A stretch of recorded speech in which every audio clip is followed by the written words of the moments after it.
All India मजलिस इत्तेहादुल मुस्लिमीन के बिहार के सदर अख्तुल इमान ने अपने आईडी से एक पोस्ट किया है जिसमें उन्होंने लिखा है कि राजद छोड़ एमआईएम में शामिल हुए राजद के प्रदेश उपाध्यक्ष संतोष कुमार यादव प्रदेश अध्यक्ष सह विधायक अमोर अख्तुल इमान साहब के हाथों उन्हें एमआईएम की सदस्यता दिलाई गई।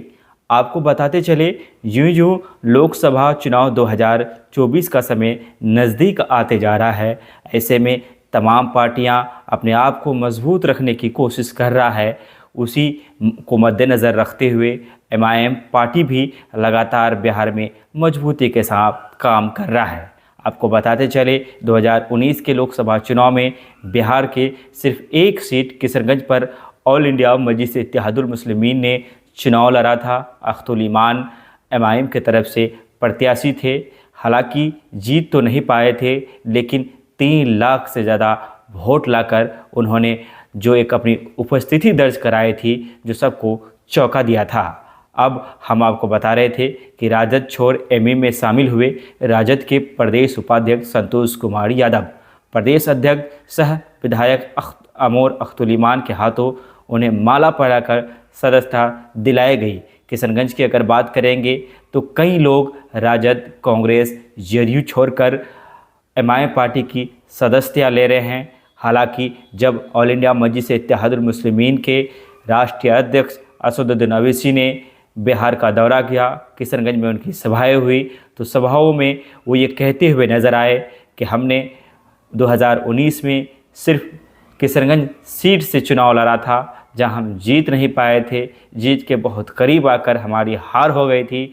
लेकिन 2024 में हम मंथन कर रहे हैं, हम विश्लेषण कर रहे हैं, हमारी टीम उस पर काम कर रही है।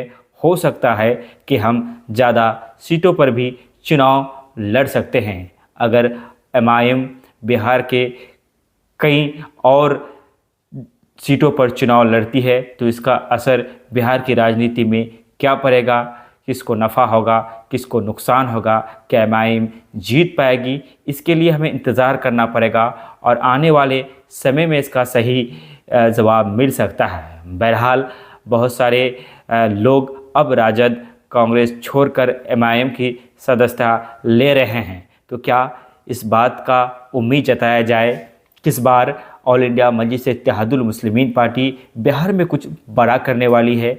क्या ऐसा हो सकता है एक आध सीट बिहार में जीतने में कामयाब हो सकते हैं? क्योंकि अब तक ऑल इंडिया मजलिस इत्तेहादुल मुस्लिमीन पार्टी की अगर हम बात करें तो उनके सिर्फ 2 सांसद हैं।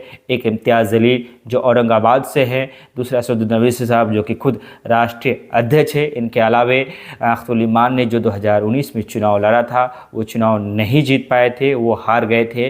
तो फिलहाल 2 सांसद है और 3 सीटों पर 2019 में एमआईएम ने चुनाव लड़ा था। तो क्या इस बार कुछ ज़्यादा सीटों पर मजलिस चुनाव लड़ेगी? आपको क्या लगता है? आपकी अपनी राय क्या है?